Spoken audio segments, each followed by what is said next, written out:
గత ఎపిసోడ్లో వాయుదేవుని ఆశీర్వాదంతో అంజనాదేవికి జన్మించాడు మహావీరుడు హనుమంతుడు. కానీ ఆ అంజనాదేవి ఎవరు? ఒకప్పుడు అంజనాదేవి అంజనా కాదు, ఆమె పేరు పుంజికస్థల. దేవలోకంలో అత్యంత అందమైన అప్సరసల్లో ఒకరు. ఆమె అందం దేవేంద్రుడి దృష్టిని ఆకర్షించింది. ఆమెపై ఆయన మనసు పడింది. ఒకరోజు దేవేంద్రుడు ఆమె ముందుకు వచ్చి తన ప్రేమను వివాహంగా మార్చుకోవాలని కోరాడు.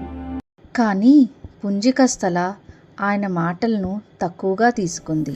అహంకారంతో ఆయనను అవమానించింది. అది చూసి దేవేంద్రుడి కోపం పెరిగింది. ఆ కోపం శాపంగా మారింది. నీ అందం మీద గర్వపడుతున్నావా? అయితే నీకు వానర రూపం కలుగుగాక అని శపించాడు.